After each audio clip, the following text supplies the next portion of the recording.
All right. All right. This is the second one of my virtual diary. I'm so glad that am being consistent with this and remembered to do it.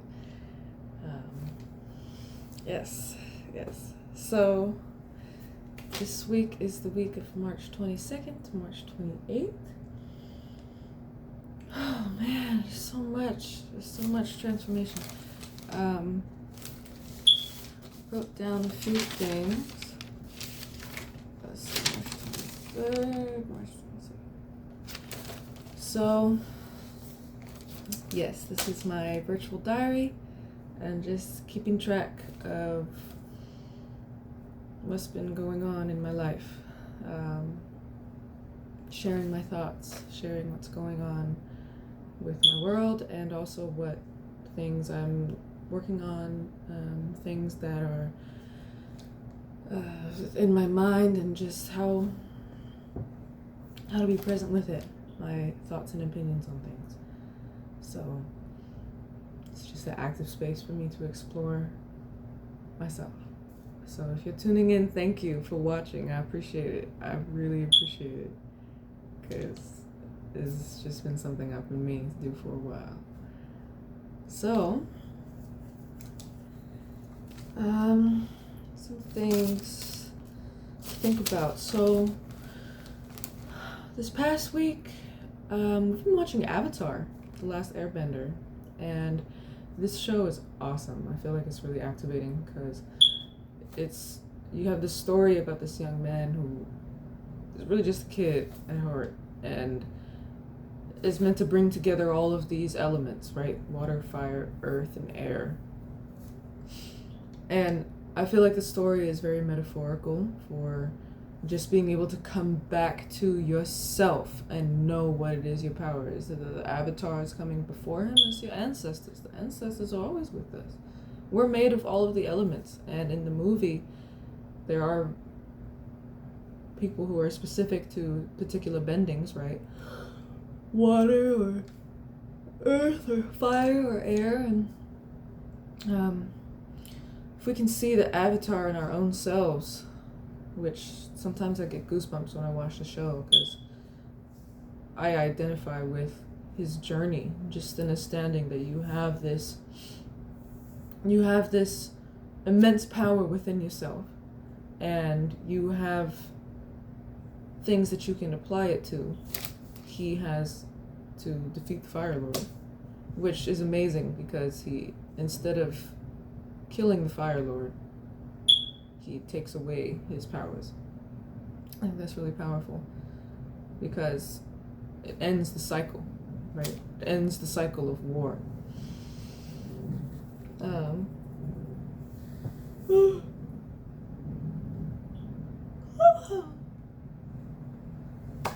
Oh man, just a lot of things coming up.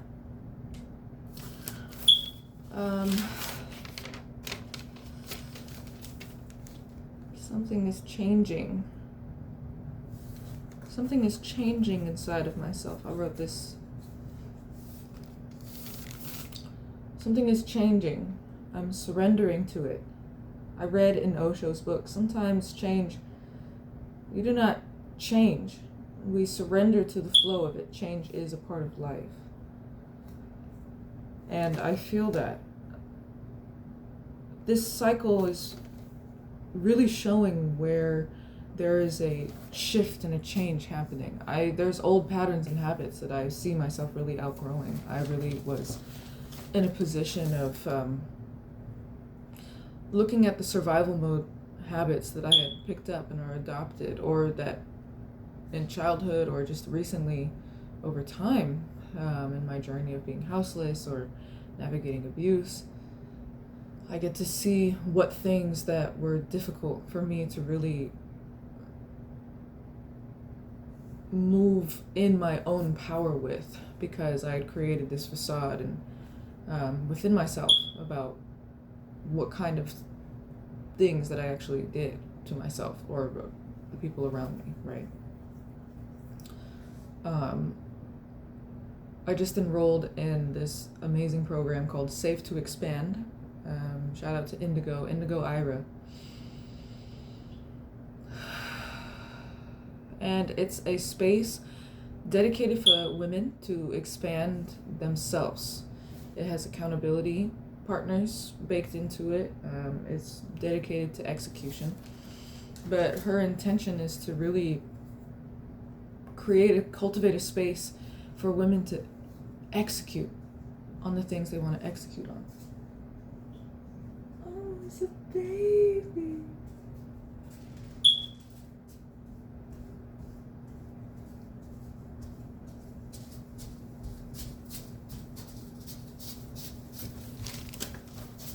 Hi, baby. Mm.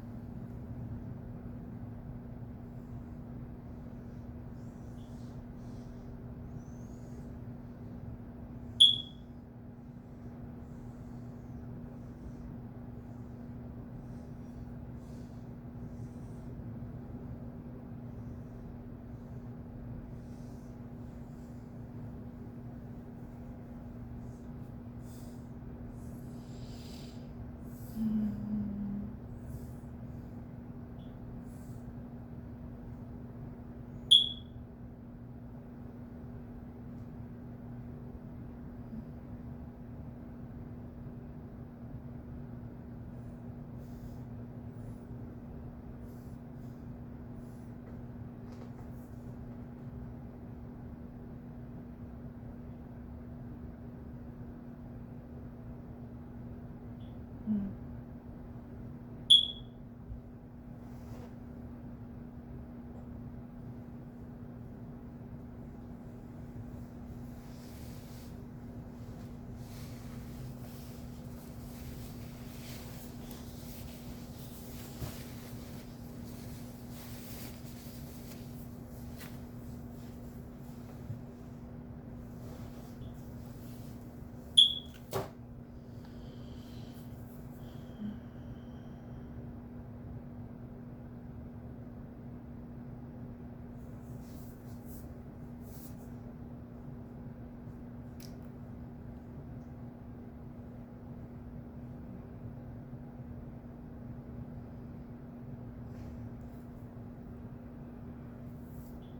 That's what really matters, right?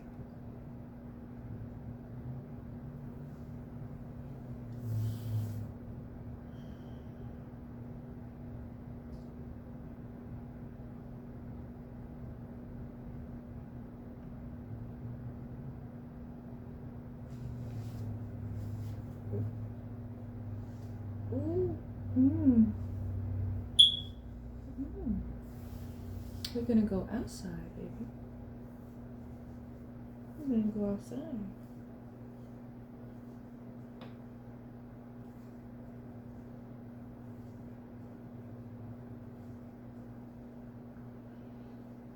I'm so thankful.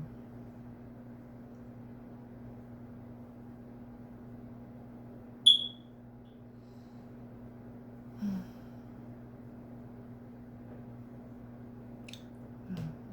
bring it back. I was talking about Safe to Expand. Just a group of women who are doing what they can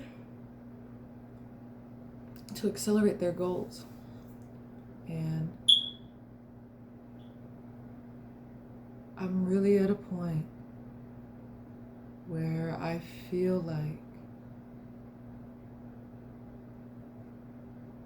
I'm stepping into my power. I really feel like those needs for approval are fading. The people pleasing that I had to be honest with myself that I was allowing, because in studying mental health and reading about it and knowing about these patterns is one thing, but really applying it to yourself. Where have I honestly allowed myself to have people pleasing tendencies? Where have my boundaries of just giving people time and energy that when I don't have the capacity for it? Because I do feel confident that I've done the work to move away from blame and shame. I really understand that everybody is just projecting their world, right? And everybody is moving from a place of what they think to be right. And that's a very, everyone starts out as a child. So the idea of blaming somebody or thinking that they are da da da da, that doesn't mean one of the awesome pieces of advice, because when I was watching Avatar, it's a child's show, but my goodness, there's a lot of wisdom in it. There was a portion where he's talking to his past lives because he doesn't want to kill the Fire Lord, but he has to wrestle with it, and one of the avatars that comes back to him says, "You cannot have peace without justice." And that's very true. I think on the spiritual journey, or those who are spiritually seeking, or just even those that are not, in order to genuinely have inner peace, we can't have inner peace unless we address the ways in which society has done what it's done to the people of the society. And you have to address it based on the avatars that we've observed. We can be in a state of awareness that everything is interconnected, that everything is one. But if we bypass the very real ramifications of what kinds of systems of oppression have created delusions around equity, it's very important to know how our avatars move and navigate. Very important.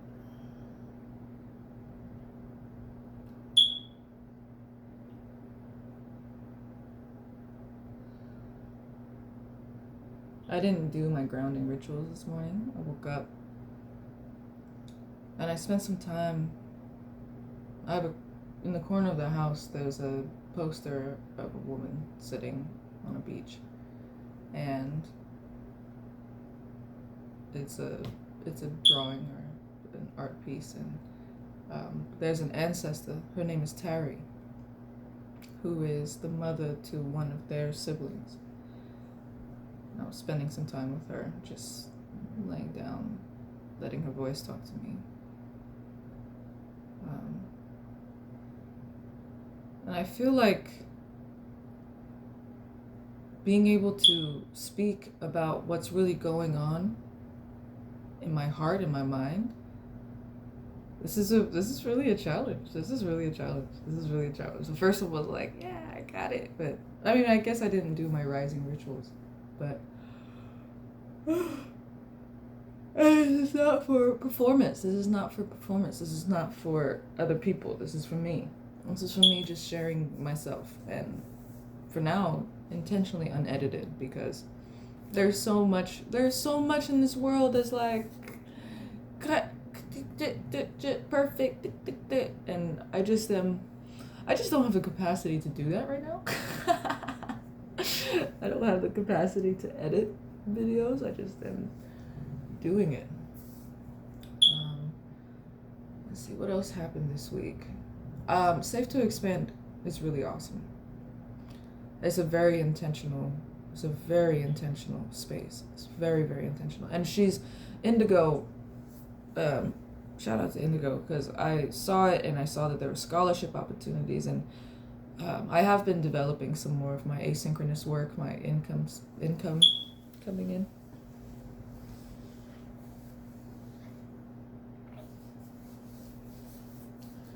But I'm in the transition point before the projects bring the money in. I know it's coming in, believe me.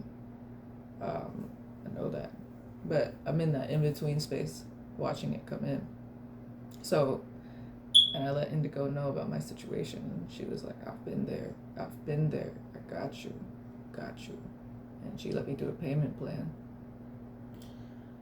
And she said something, she was like, I feel like it's an initiation that a lot of women have to go through, is to go through these abusive situations in order to find out who they are, or just like dive deeper into who they are. And there's a part of me that's infuriated by that, and there's a part of me that's definitely feels like that's true. And, is this part of the world that we are living in? Yes. And is it possible to cultivate a different world For our children, yes. Yes.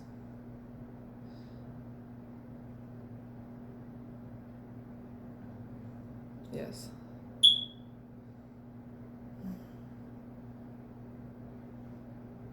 Abuse is crazy because it's like it's literally crazy work because you see the beauty of the person amidst all of the things that they say or do.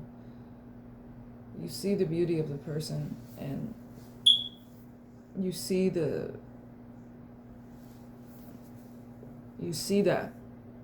And in a society where we're conditioned to be accepting of sacrificing ourselves for the other, especially for women, for men.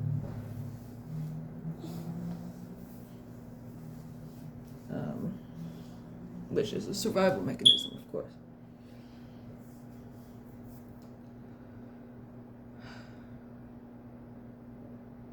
Yeah, man, it's crazy because you see them and they're so beautiful, and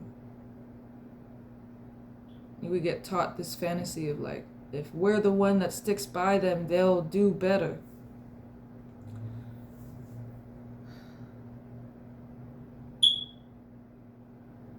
And ignore patterns.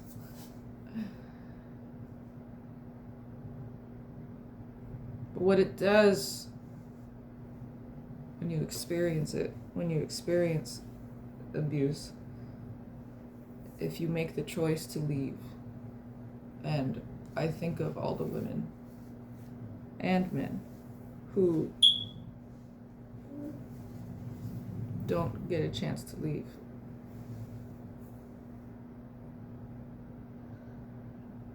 But if you are someone who gets the chance to leave,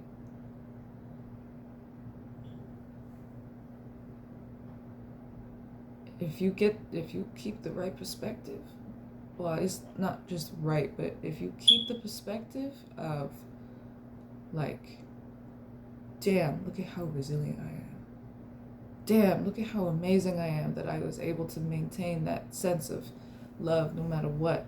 And damn, look at how amazing I am for raising my standards so much higher than I ever could have imagined. And damn, look at me build myself up piece by piece by piece. And damn, look at this. Look at this situation. Look at how much I'm alchemizing it and turning it into beauty. I'm able to see the beauty throughout the process. Able to see the intensity and the necessity, and also knowing it's not necessary.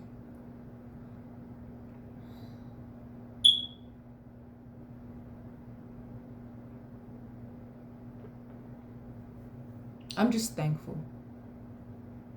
I'm thankful. I'm so thankful. I'm so thankful for the people that show up, for the people that have showed up, the people that care about me and my children, and the whole family, really, but who really showed up for me. I'm thankful to be alive,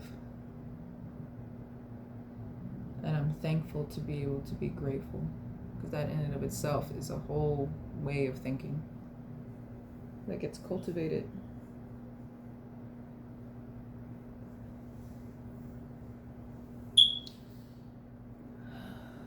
Thankful that my children are healthy and happy, and that I've been able to stay regulated throughout the process. And I'm not perfect. There are moments where I just and involves me yelling or just shutting off or turning off. And in those moments, I'll stop and sit with the children and be like, look, mommy wasn't supposed to yell like that. Mommy's overwhelmed. Mommy is this. And I'm sorry. Because I love you very much and I don't want to hurt you. I'm meant to protect you. I won't do it again. The won't do it again part is very difficult because it's like the body, which we speak to with our mind, the body stores a whole bunch of stuff. I was the Safe to Expand workshop that we did last night, we did a cord cutting meditation. And it was a group talk.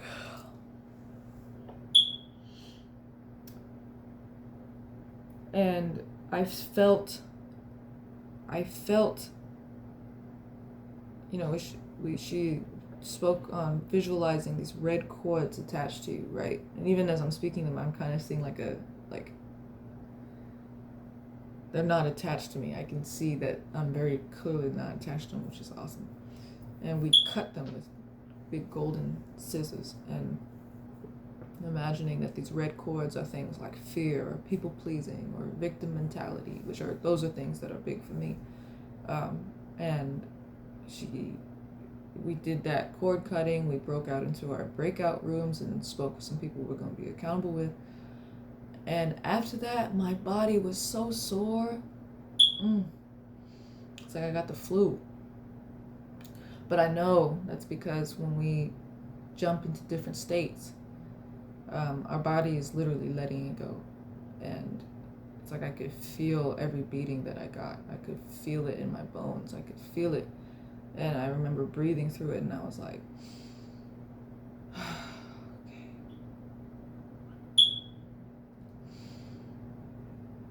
This is not where we are anymore.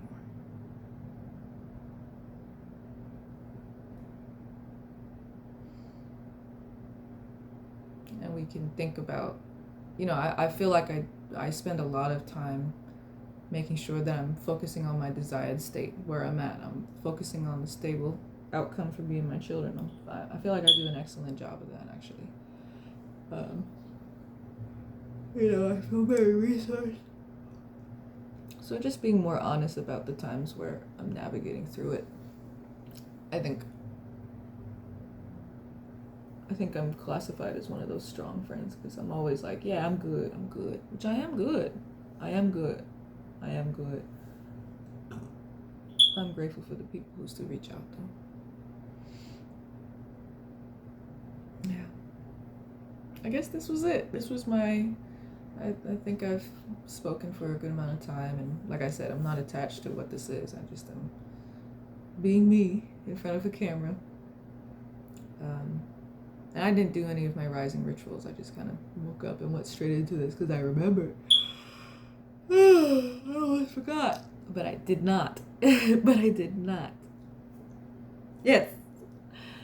I'm going to take the babies out. We're going to go to some food pantries. So, today's the day that I choose myself. Today's the day that I choose myself. And every day after that. All right. Thank y'all for tuning in if you did. I appreciate you.